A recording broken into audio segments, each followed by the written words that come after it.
अस्सलाम वालेकुम।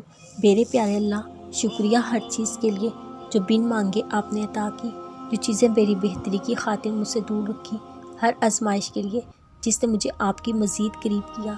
शुक्रिया इस दर्द का जो मुझे नमाज तहज्जुद तक ले आया, बेचैन दिल का जिसने आपके ज़िक्र से चैन पाया। शुक्रिया इन ठोकरों का जिन्होंने हर बार आपका दर्द दिखाया। जो लोग अल्लाह से रो रो कर दुआ मांगते हैं, उन्हें कभी अपने नसीब पे रोना नहीं पड़ता।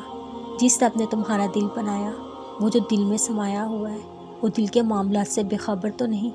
जो तड़प तुम्हें सजदों तक ले आई, क्या तुम्हें अब भी उस दुआ की कबूलियत पे यकीन नहीं? जो चीज़ को तुम अच्छा समझते हो, उसी में खैर हो, ये ज़रूरी तो नहीं। क्यों खौफज़दा हो नसीब और मुस्तकबिल से इतना? क्या तुम्हें अल्लाह के मंसूबे पर कामिल यकीन नहीं? क्यों सोचते हो ये हो नहीं सकता, कि वो तुम्हें दे नहीं सकता? वो तो रोते हुए को भी हंसा देता है। वो कादिर है, नामुमकिन को मुमकिन बना देता है। तुम्हारा रोना सिसकना सब उसको मालूम है। वो तुम्हारे दिल की हर तड़प जानता है। उसको इल्म है किस दिल से तुम मुस्कुराते हो।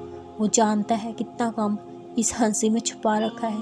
क्यों सोचते हो वो वाकिफ़ नहीं? वो तुम्हारे दर्द से, वो जो आंसू तुम बहा नहीं सकते, उनकी वजह भी जानता है। अल्लाह को बहुत महबूब है तुम्हारे आंसू इस कदर, वो चंद आंसू के ओस कून फरमा देता है।